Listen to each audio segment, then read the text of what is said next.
৩০টি আসন নিয়ে সমঝোতা না হওয়ায় পিআর দাবিতে বিএনপির ওপর চাপ সৃষ্টি জামায়াতের। এনসিপির ডাকে এখন লোক আসে না, মির্জা ফখরুলের বক্তব্যের তীব্র প্রতিক্রিয়া দুই দলের।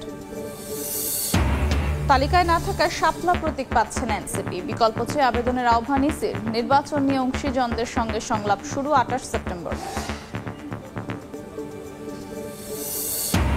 জাতিসংঘ অধিবেশনে যোগ দিতে নিউ ইয়র্কে প্রধান উপদেষ্টা। ফেব্রুয়ারিতে ভোটের জন্য প্রস্তুত বাংলাদেশ। রোহিঙ্গা ইস্যুতে পাশে থাকার আশ্বাস মার্কিন দূতের। নিউ ইয়র্কে এনসিপি নেতাদের হেনস্থা আওয়ামী লীগ সমর্থকদের। আখতারের নেতৃত্বে পাল্টা স্লোগান। নিন্দা প্রতিবাদ রাজনৈতিক দলগুলোর তদন্তে পররাষ্ট্র মন্ত্রণালয়।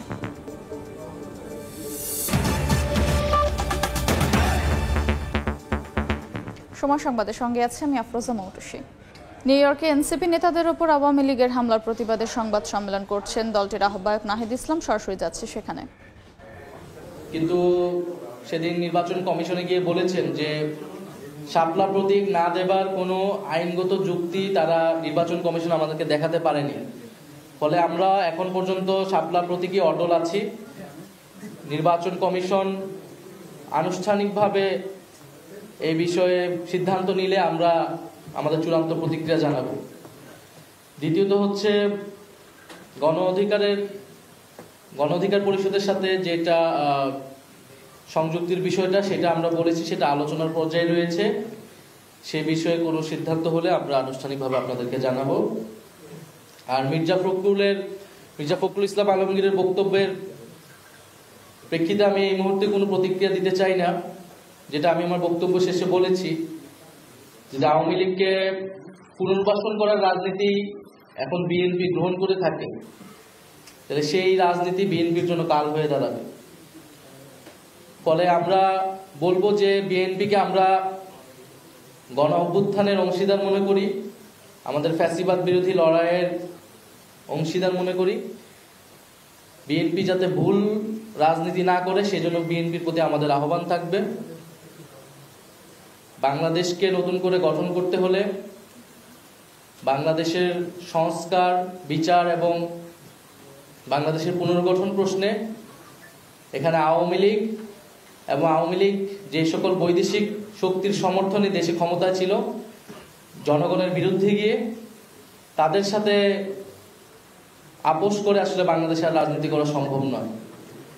আর জাতীয় নাগরিক পার্টি কোনো শক্তি কি শক্তি না, এটা আসলে রাজপথে ভোটের মাঠেই জনগণই এটা রায় দিবে। আমরা দেখতে পাচ্ছি যে জাতীয় নাগরিক পার্টি যাতে নতুন শক্তি হিসেবে আবির্ভূত হতে না পারে, সেই জন্য কিন্তু চতুর্মুখী আক্রমণের শিকার আমরা হচ্ছি, গত 1 বছর ধরেই হচ্ছি। কারণ বাংলাদেশের এস্টাবলিশমেন্ট,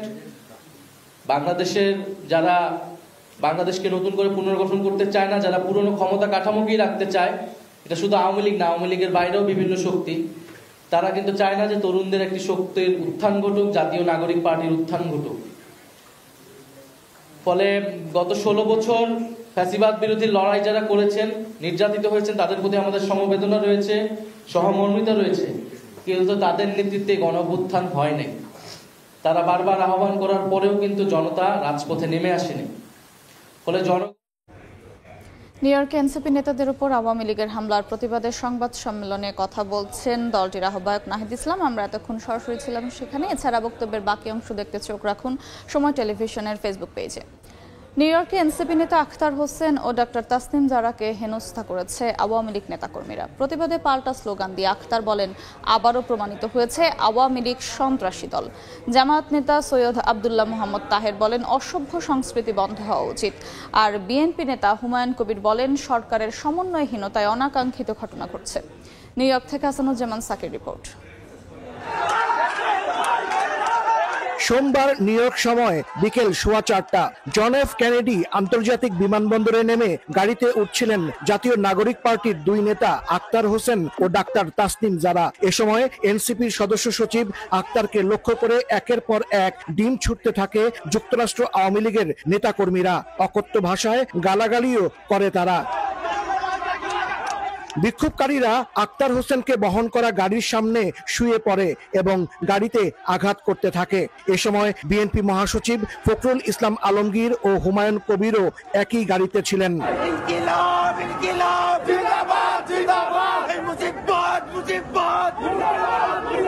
প্রধান উপদেষ্টার আবাসস্থলের বাইরে আওয়ামী লীগ নেতাকর্মীরা আবার জড়ো হলে সেখানে সমর্থকদের নিয়ে এই হামলার প্রতিবাদ জানান এনসিপি নেতাকর্মীরা। এ নিয়ে ম্যানহাটানের গ্র্যান্ড হায়াত হোটেলে সাময়িক উত্তেজনা সৃষ্টি হয়। হেনস্থার ঘটনায় নিন্দা জানিয়ে বিবৃতি দিয়েছে এনসিপির ডায়াসপোরা অ্যালায়েন্স। আমরা সেই প্রজন্ম যারা হাসিনার গুলির সামনে দাঁড়াতে আমরা ভয় পাই নাই, অতএব কারো ভাঙ্গা ডিমে আমাদের কিছু যায় আসে না। বরং এই ঘটনার মধ্য দিয়ে আবারও প্রমাণিত হয়েছে যে আওয়ামী লীগ একটি সন্ত্রাসী সংগঠন। আমরা আছি এবং আমাদের সাথে আরো অনেকে যুক্ত হচ্ছেন, আরো অনেকে যুক্ত হবেন। বাংলাদেশের মানুষ আওয়ামী লীগকে প্রত্যাখ্যান করেছে। জামায়াতে ইসলামের নায়েবে আমির সৈয়দ আব্দুল্লাহ মোহাম্মদ তাহের অভিযোগ করেন, দূতাবাসের যোগাযোগ ও ব্যবস্থাপনার ভুলে এনসিপি নেতার উপর হামলার ঘটনা ঘটেছে। এটা একটা ব্যাড কালচার নিঃসন্দেহে, তবে এটা খুব ব্যতিক্রমধর্মী, এমন কোনো মানে হতাশ হওয়ার মতো বা খুব উদ্বিগ্ন হওয়ার মতো কোনো ঘটনা না। সফরে আসা বিএনপির ভারপ্রাপ্ত চেয়ারম্যানের পররাষ্ট্র বিষয়ক উপদেষ্টা হুমায়ুন কবির বলেছেন, সরকারের সমন্বয়হীনতায় অনাকাঙ্ক্ষিত ঘটনা ঘটেছে। আরো একটু সচেতন হওয়া উচিত, মানে এমবাসি বলেন বা যারা আছেন দায়িত্বপ্রাপ্ত ওই ব্যাপারে। হেনস্থার ঘটনায় পররাষ্ট্র মন্ত্রণালয় তদন্ত করছে বলে জানান প্রেস সচিব। যেটা একটা অনাকাঙ্ক্ষিত ঘটনা এবং সেটা নিয়ে আমাদের ফরেন মিনিস্ট্রি, আমাদের এখানে নিউ ইয়র্কের আমাদের যে কনসুলেট অফিস এবং আমাদের পার্মানেন্ট মিশন এরা এটা দেখছেন। এর আগে নিউ ইয়র্কে প্রধান উপদেষ্টাকে স্বাগত জানিয়ে মিছিল সমাবেশ করে যুক্তরাষ্ট্র বিএনপি। ডক্টর ইউনূসের অন্তর্বর্তী সরকারের সমর্থনে বিভিন্ন স্লোগান দেন তারা। প্রধান উপদেষ্টার সঙ্গে মির্জা ফখরুল ইসলাম আলমগীর সহ বিএনপি, জামায়াত ও এনসিপির শীর্ষ নেতারা থাকায় আগামী কয়েকদিন যে রাজনীতির মাঠে নিউ ইয়র্ক উত্তাপ ছড়াবে তা বলাই যায়। হাসানুজ্জামান সাকি, সময় সংবাদ, নিউ ইয়র্ক। জাতিসংঘ অধিবেশনে যোগ দিতে নিউ ইয়র্ক সফরের প্রথম দিনই ব্যস্ত সময় পার করলেন প্রধান উপদেষ্টা ডক্টর মোহাম্মদ ইউনূস। দক্ষিণ ও মধ্য এশিয়া বিষয়ক মার্কিন দূত সার্জিও গোরের সঙ্গে বৈঠকে তিনি জানান, ফেব্রুয়ারির প্রথমার্ধে অবাধ, সুষ্ঠু ও শান্তিপূর্ণ নির্বাচন করতে প্রস্তুত সরকার। এ প্রচেষ্টায় সমর্থন জানিয়ে রোহিঙ্গাদের জন্য সহায়তা অব্যাহত রাখার প্রতিশ্রুতি দেন সার্জিও গোর। এদিন এসডিজি পুরস্কারে ভূষিত হন ডক্টর ইউনূস। নিউ ইয়র্ক থেকে হাসানুজ্জামান সাকির আরও একটি রিপোর্ট। জাতিসংঘের সাধারণ পরিষদের অধিবেশনে যোগ দিচ্ছেন 140টিরও বেশি দেশের রাষ্ট্র ও সরকার প্রধানরা। এদের মধ্যে অনেকেই নিউ ইয়র্কে এসে পৌঁছেছেন। যুক্তরাষ্ট্রের নিউ ইয়র্কে স্থানীয় সময় সোমবার বিকেল 3:15টায় জন এফ কেনেডি আন্তর্জাতিক বিমানবন্দরে এসে পৌঁছান প্রধান উপদেষ্টা ডক্টর মোহাম্মদ ইউনূস। এ সময় সরকার প্রধানকে স্বাগত জানান ওয়াশিংটনে বাংলাদেশের রাষ্ট্রদূত এবং জাতিসংঘ মিশনের স্থায়ী প্রতিনিধি। এরপরেই যুক্তরাষ্ট্রের মধ্য ও দক্ষিণ এশীয় দূত ও ভারতের নবনিযুক্ত মার্কিন রাষ্ট্রদূত সার্জিও গোর দেখা করেন প্রধান উপদেষ্টার সাথে। এ সময় ডক্টর ইউনূস জানান, ফেব্রুয়ারিতেই একটি অবাধ, সুষ্ঠু ও শান্তিপূর্ণ নির্বাচন করতে সব ধরনের প্রস্তুতি নিচ্ছে সরকার। মার্কিন রাষ্ট্রদূতও ডক্টর ইউনূসের নেতৃত্বের প্রশংসা করে বাংলাদেশের প্রচেষ্টায় যুক্তরাষ্ট্রের পক্ষ থেকে সর্বাত্মক সহযোগিতার আশ্বাস দেন। বৈঠকে বাণিজ্য, দক্ষিণ এশীয় সহযোগিতা, সার্কের পুনরুজ্জীবন, রোহিঙ্গা সংকট এবং বাংলাদেশের বিরুদ্ধে ছড়ানো মিথ্যা তথ্য মোকাবেলা সহ বিভিন্ন দ্বিপাক্ষিক ও আঞ্চলিক বিষয় নিয়ে আলোচনা হয়। বাংলাদেশের সামনে ইলেকশন, উনি বলেছেন যে ইলেকশনের ব্যাপারে দেশ মোটামুটি প্রস্তুত এবং আমরা একটা free, fair and peaceful election একটা হবে সেই বিষয়ে বলেছেন এবং ইউএস অফিসিয়ালদের তরফ থেকে বলা হয়েছে যে তারা সব ধরনের সাপোর্ট বাংলাদেশকে দিবে। সন্ধ্যায় জাতিসংঘ সদর দপ্তরে সামাজিক ব্যবসা সংক্রান্ত উচ্চ পর্যায়ের বৈঠকে যোগ দেন সরকার প্রধান। পরে সাইডলাইনে সাস্টেইনেবল ডেভেলপমেন্ট গোল শীর্ষক এক অনুষ্ঠানে অংশ নেন ডক্টর মোহাম্মদ ইউনূস। অনুষ্ঠানে প্রধান উপদেষ্টাকে এসডিজি পুরস্কারে ভূষিত করা হয়। এসডিজি অ্যাওয়ার্ড ওনাকে দেওয়া হয়েছে। এসডিজি অ্যাওয়ার্ড উনি ছাড়াও আরো দুইজন পেয়েছেন। উনি পেয়েছেন ফিলিপো গ্র্যান্ডি, যিনি ইউএনএইচসিআর এর গ্লোবাল চিফ, এবং WTOর যিনি প্রধান ইনগোজি ইউয়েলা, যিনি নাইজেরিয়ান, উনি পেয়েছেন। এই 3 জনকে দেওয়া হয়েছে। নিউ ইয়র্কে জাতিসংঘ সদর দপ্তরে এক অনুষ্ঠানের ফাঁকে বেলজিয়ামের রানী ম্যাথিল্ড ও প্রাক্তন ব্রিটিশ প্রধানমন্ত্রী গর্ডন ব্রাউনের সাথে সৌজন্য দেখা করেন প্রধান উপদেষ্টা প্রফেসর মোহাম্মদ ইউনূস। সম্প্রতি নিউ ইয়র্কে নিহত বাংলাদেশি বংশোদ্ভূত পুলিশ কর্মকর্তা দিদারুল ইসলামের পরিবার এদিন প্রধান উপদেষ্টার সাথে সাক্ষাৎ করতে এলে তাদের সমবেদনা জানান ডক্টর মোহাম্মদ ইউনূস। হাসানুজ্জামান সাকি, সময় সংবাদ, জাতিসংঘ সদর দপ্তর, নিউ ইয়র্ক, যুক্তরাষ্ট্র। 30টি আসন ছাড় নিয়ে সমঝোতা না হওয়ায় পিআরের দাবি সামনে এনে বিএনপির ওপর চাপ সৃষ্টির কৌশল হাতে নিয়েছে জামাত। তাদেরকে আর মাথায় উঠতে দেয়া হবে না। জামায়াত যত বড় না শক্তি, বিএনপি অকারণে তার চেয়ে বেশি গুরুত্ব দিয়েছে তাদের। কলকাতার এক দৈনিক পত্রিকায় সাক্ষাৎকারে এমন বিস্ফোরক মন্তব্য করেছেন বিএনপি মহাসচিব মির্জা ফখরুল ইসলাম আলমগীর।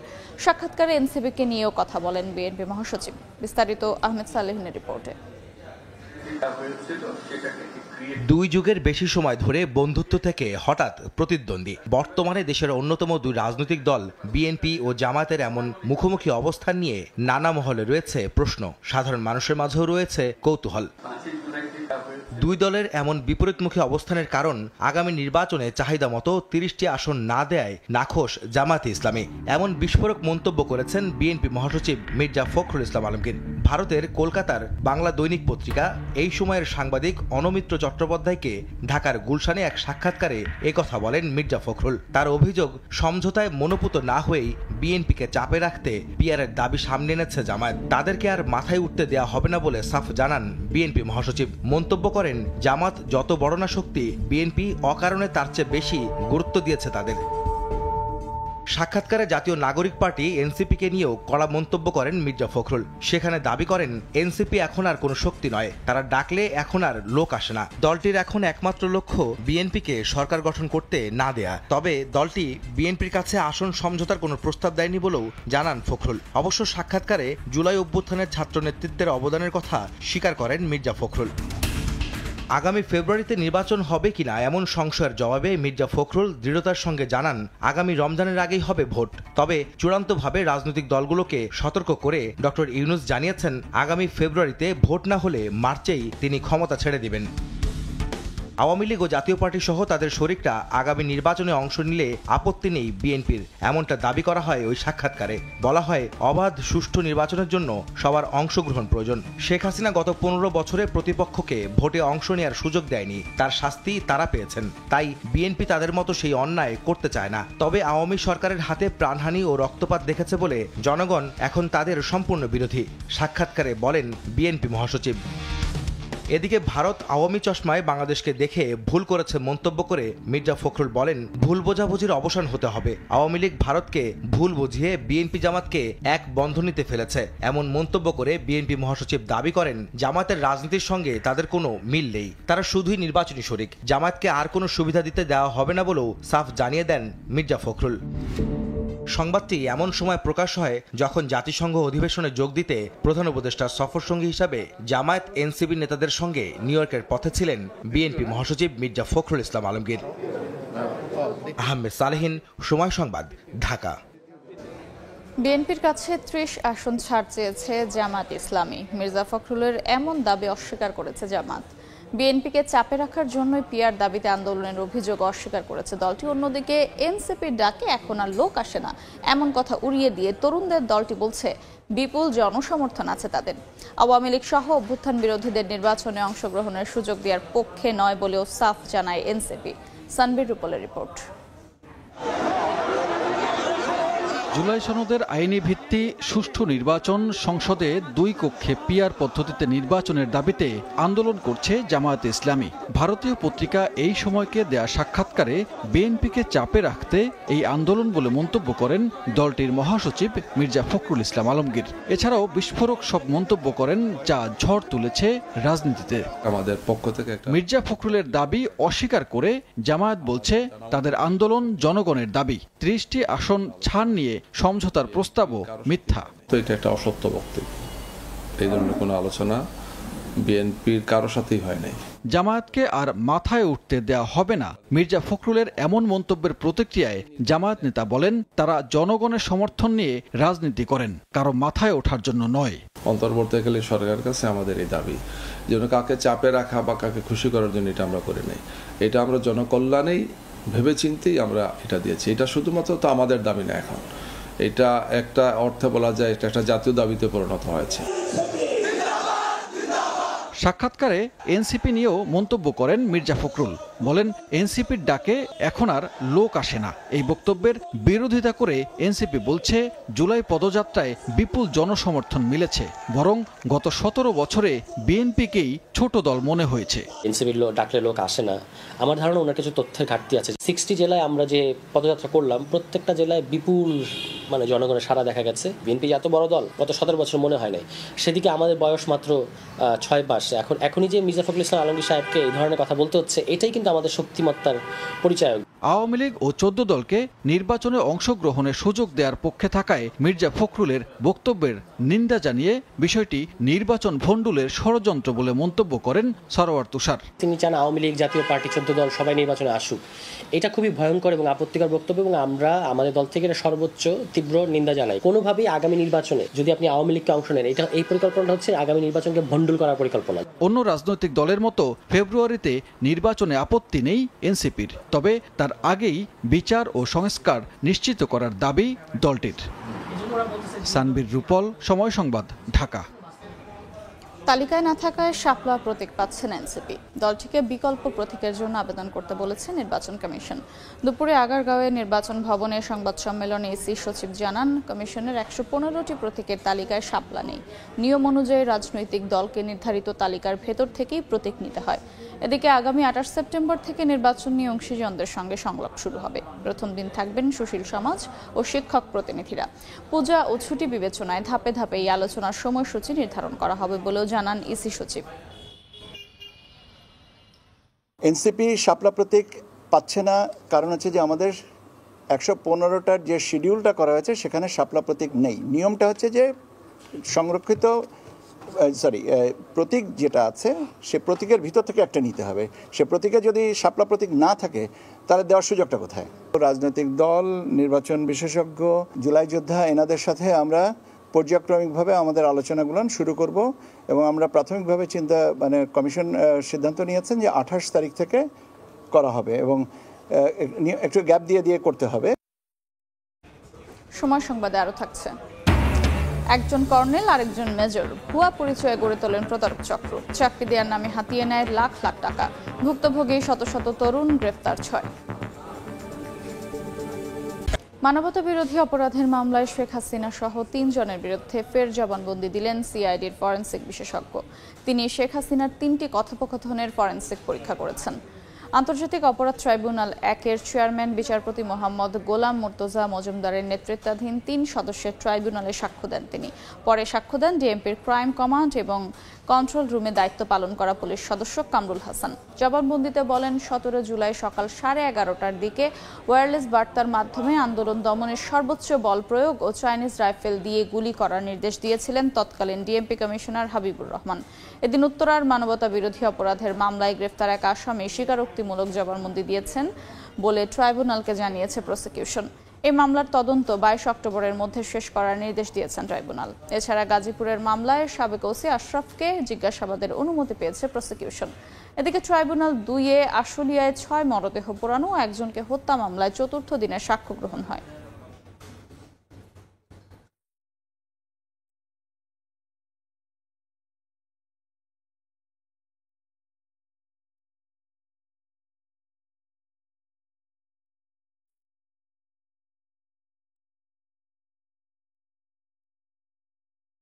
তৎকালীন ডিএমপি কমিশনার হাবিবুর রহমান সাহেব তার অধীনস্থদেরকে নির্দেশ দিচ্ছেন 2টা পার্ট। একটা হচ্ছে সর্বোচ্চ বল প্রয়োগ, এটা শুরুতে বলেছেন, পরবর্তীতে হাঁটু গেড়ে কোমরের নিচে গুলি করার নির্দেশ দিয়েছেন, সেই কথা বলেছেন।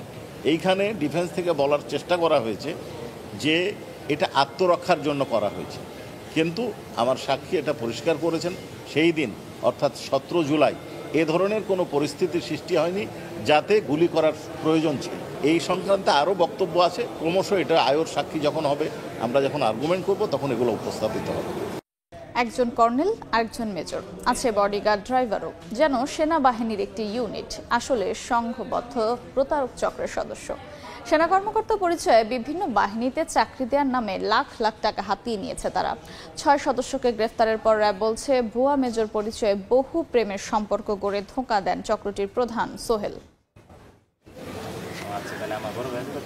সদ্য এসএসসি পাশ করা টাঙ্গাইলের মোহাম্মদ রাজু আনসার বাহিনীতে যোগ দিতে শারীরিক পরীক্ষায় অংশ নিতে সম্প্রতি গাজীপুরের শফিপুরে আনসার একাডেমিতে যান।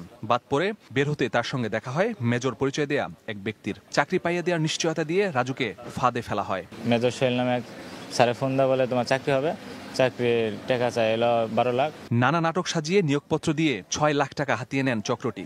বাসায় ফিরে প্রতারিত হওয়ার বিষয়টি বুঝতে পারেন রাজু। আমাদেরকে মিরপুরে হোটেলে নিয়ে আসলো, 9 তলার উপরে আনার পরে আমাদের নিয়োগপত্র দেওয়া হয়। বাসায় যে আমার বড় ভাইটার ভাই আরও আছে যারা চাকরি করে, তাদেরকে অ্যাপার্টমেন্ট কার্ডটা দেখালাম, দেখানোর পরে তারা বলে যে বুয়া। সৈনিক পদে চাকরি দেওয়ার কথা বলে চুয়াডাঙ্গার হাবিবকেও ফাঁদে ফেলে একই চক্র। টাকা এরা ইনকাম করে, অসৎ পথে ইনকাম করছে। টাকা ইনকাম যদি মাথার ঘাম যদি পায়ে ফেলে যদি করতে হয়, ইনকাম করতে হইতো, তাহলে জিন্দগি আমি ক্ষতি করতো না। র্যাব বলছে চক্রের প্রধান মেজর পরিচয় দেয়া সোহেল আগেও গ্রেফতার হয়েছে, আর কর্নেল পরিচয় দিত তৈয়ব। গ্রামের সহজ সরল তরুণদের টার্গেট করে বিভিন্ন বাহিনীতে চাকরি দেওয়ার কথা বলে হাতিয়ে নেয় লাখ লাখ টাকা। প্রেমের সম্পর্ক করে প্রতারণায়ও জড়িত চক্রটি। আমরা এই প্রতারক চক্রের 6 সদস্যকে ঢাকা এবং সাভারে অভিযান চালিয়ে আমরা গ্রেপ্তার করতে সক্ষম হই। এই আসামিদের প্রত্যেকের নামে ইতিপূর্বে বিভিন্ন থানায় একাধিক মামলা রয়েছে। চক্রটির সঙ্গে জড়িত বাকিদের ধরতে অভিযানে র্যাব। মাসুদুর রহমান, সময় সংবাদ, ঢাকা। দেশে প্রথমবার চালু হলো পাইপলাইনের মাধ্যমে উড়োজাহাজে জেট ফুয়েল সরবরাহ। সকালে চট্টগ্রামের শাহ আমানত বিমানবন্দরে প্রকল্পের উদ্বোধন করেন খনিজ সম্পদ বিভাগের সচিব। এর মধ্য দিয়ে সময়, অর্থ ও ঝুঁকি কমবে বলে প্রত্যাশা সংশ্লিষ্টদের। দেশের উড়োজাহাজে জেট ফুয়েল সরবরাহে শুরু হলো নতুন যুগ। এতদিন ভাউচারের মাধ্যমে জ্বালানি পরিবহন করা হলো, এখন থেকে চট্টগ্রাম শাহ আমানত আন্তর্জাতিক বিমানবন্দরের উড়োজাহাজে তেল সরবরাহ হবে পাইপলাইনে। মঙ্গলবার সকালে পতেঙ্গার পদ্মা অয়েল ডিপো থেকে প্রকল্পের উদ্বোধন করেন খনিজ সম্পদ বিভাগের সচিব মোহাম্মদ সাইফুল ইসলাম। উদ্বোধনী বক্তব্যে প্রকল্প সংশ্লিষ্টরা বলেন, দেশের উড়োজাহাজে তেল সরবরাহে নতুন ইতিহাস সৃষ্টি হলো। টোটাল বাংলাদেশ পেট্রোলিয়াম কর্পোরেশন এবং তার অধীনস্থ কোম্পানিগুলোকে আমরা পর্যায়ক্রমে অটোমেশন আওতায় নিয়ে আসবো। শুধু টাকার অঙ্কে হিসাব করলে কিন্তু হবে না, আমাকে হিসাব করতে হবে আমি কোয়ালিটি প্রোডাক্ট এবং সঠিক কোয়ান্টিটি প্রোডাক্ট দিতে পারছি কিনা। জেট A1 একটি অত্যন্ত সেন্সিটিভ প্রোডাক্ট, সেটি এই পাইপলাইনের মাধ্যমে নিরাপদে পৌঁছে যাবে বিমানবন্দরে এবং বিমান ঘাঁটিতে। 5.77 কিলোমিটার দীর্ঘ ও 8 ইঞ্চি ব্যাসের পাইপলাইনে প্রতি ঘন্টায় 140 ঘনমিটার জেট ফুয়েল সরবরাহ করা যাবে।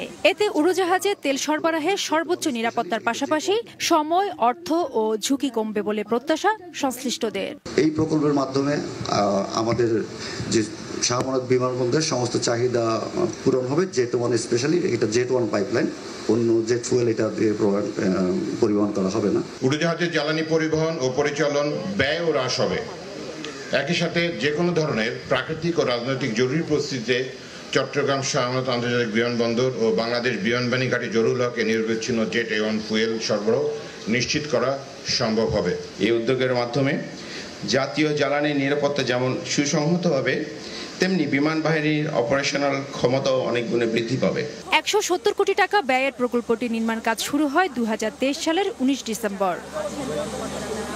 উদ্বোধন হয় এই পাইপলাইনের মাধ্যমে চট্টগ্রাম শাহ আমানত আন্তর্জাতিক বিমানবন্দরে দৈনিক যে জেট ফুয়েলের চাহিদা থাকে তা পৌঁছে যাবে মাত্র 90 মিনিটে, যেখানে বর্তমানে সময় লাগছে 24 ঘন্টার মতো। আধুনিক এই পাইপলাইনে জ্বালানি তেল সরবরাহ দেশের অন্যান্য বিমানবন্দরেও ব্যবস্থা করা হবে, এমনটাই জানালেন সংশ্লিষ্টরা। চট্টগ্রামের পতেঙ্গার পদ্মা অয়েল ডিপো থেকে ফেরদৌস লিপি, সময় সংবাদ। যুক্তরাজ্য কানাডার পথ অনুসরণ করে এবার ফিলিস্তিনকে স্বাধীন রাষ্ট্র হিসেবে স্বীকৃতি দিয়েছে ফ্রান্স, বেলজিয়াম সহ 6টি দেশ। ফিলিস্তিন রাষ্ট্র প্রতিষ্ঠা কোনো পুরস্কার নয়, বরং মৌলিক অধিকার বলে মনে করেন জাতিসংঘ মহাসচিব আন্তোনিও গুতেরেস। সম্মেলনে ভার্চুয়ালি যোগ দিয়ে হামাসকে অস্ত্র ত্যাগ করতে বলেন ফিলিস্তিনের প্রেসিডেন্ট মাহমুদ আব্বাস। এদিকে গাজায় 60 দিনের যুদ্ধবিরতি চেয়ে ফিলিস্তিনের স্বাধীনতাকামী সংগঠন হামাস মার্কিন প্রেসিডেন্ট ডোনাল্ড ট্রাম্পকে চিঠি দিয়েছে বলে খবর প্রকাশ করেছে ফক্স নিউজ। গাজাবাসীর কষ্ট ও আর্তনাদ এবার পৌঁছে গেছে বিশ্ব দরবারে। ইসরায়েলের আগ্রাসনের প্রতিবাদ স্বরূপ একের পর এক পশ্চিমা দেশ ফিলিস্তিনকে স্বাধীন রাষ্ট্রের মর্যাদা দিচ্ছে। রোববার যুক্তরাজ্য, কানাডা ও অস্ট্রেলিয়া এ ঘোষণা দেয়। সোমবার সেই ধারাবাহিকতা বজায় রেখে সৌদি আরবের সঙ্গে যৌথ উদ্যোগে দ্বিরাষ্ট্রভিত্তিক সমাধানে জাতিসংঘের সাধারণ পরিষদে ফিলিস্তিনকে স্বীকৃতি দেয় ফ্রান্স। বেলজিয়াম, অ্যান্ডোরা, মাল্টা, লুক্সেমবার্গ ও মোনাকো ফিলিস্তিনকে স্বাধীন রাষ্ট্রের মর্যাদা দেয়। এছাড়া স্পেন, আয়ারল্যান্ড, নরওয়ে ও সুইডেন একই পথ অনুসরণ করতে যাচ্ছে বলে জানিয়েছেন ফরাসি প্রেসিডেন্ট। ফিলিস্তিনের স্বীকৃতি নিয়ে জাতিসংঘ মহাসচিব আন্তোনিও গুতেরেস বলেছেন, রাষ্ট্রীয় স্বীকৃতি ফিলিস্তিনের জন্য কোনো পুরস্কার নয়, বরং অধিকার। একই সঙ্গে দ্বিরাষ্ট্র সমাধান ছাড়া মধ্যপ্রাচ্যে শান্তি সম্ভব নয়। তবে সৌদি আরব ও জাতিসংঘের দ্বিরাষ্ট্র বিষয়ক এই সম্মেলন বর্জন করে ইসরায়েল। জাতিসংঘে ইসরায়েলের স্থায়ী প্রতিনিধি ড্যানি ড্যানন বলেন, সন্ত্রাসবাদকে উস্কে দেওয়ার চেষ্টার অংশ হিসেবেই এই সম্মেলন। যোগ দেয়নি যুক্তরাষ্ট্র। গাজা ইস্যুতে মঙ্গলবার মুসলিম বিশ্বের নেতাদের সঙ্গে ডোনাল্ড ট্রাম্পের বৈঠকের কথা রয়েছে। এশিয়া কাপের খবর। ফাইনালের স্বপ্ন বাঁচিয়ে রাখতে বাঁচা মরার ম্যাচে মুখোমুখি হচ্ছে শ্রীলঙ্কা পাকিস্তান। আবুধাবির শেখ আবু জায়েদ স্টেডিয়ামে দুই দলের লড়াই শুরু হবে আজ বাংলাদেশ সময় রাত 8:30টায়। শ্রীলঙ্কা পাকিস্তান ম্যাচে যেই দল হারবে ফাইনালে খেলার স্বপ্ন শেষ হয়ে যাবে তাদের। চ্যালেঞ্জটা বেশি থাকবে ম্যান ইন গ্রিনের। ভারতের বিপক্ষে হারলেও সেই ম্যাচে ব্যাটিং কিংবা বোলিং ডিপার্টমেন্টের পারফরমেন্স নিয়ে আত্মবিশ্বাসী সালমান আঘার দল। পরিসংখ্যানেও শ্রীলঙ্কার চেয়ে কিছুটা এগিয়ে পাকিস্তান। অন্যদিকে বাংলাদেশের বিপক্ষে হার দিয়ে সুপার 4 শুরু করা শ্রীলঙ্কাও আছে ব্যাকফুটে। কিন্তু ম্যান ইন গ্রিনের বিপক্ষে সবশেষ 5টি টি20 জয় আত্মবিশ্বাস যোগাবে লঙ্কানদের। সবশেষ 2017 সালে শ্রীলঙ্কাকে হারিয়েছিল পাকিস্তান।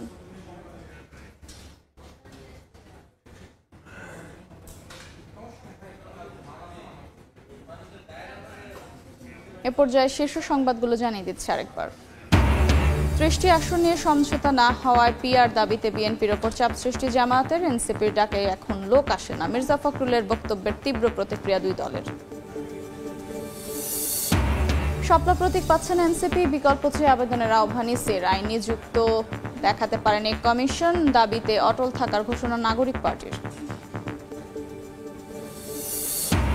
এবং নিউ ইয়র্কে এনসিপি নেতাদের হেনস্থার ঘটনায় কনস্যুলেট প্রধানের পদত্যাগ দাবি নাহিদ ইসলামের। সরকার ও পররাষ্ট্র উপদেষ্টাকে জবাবদিহিতার আহ্বান।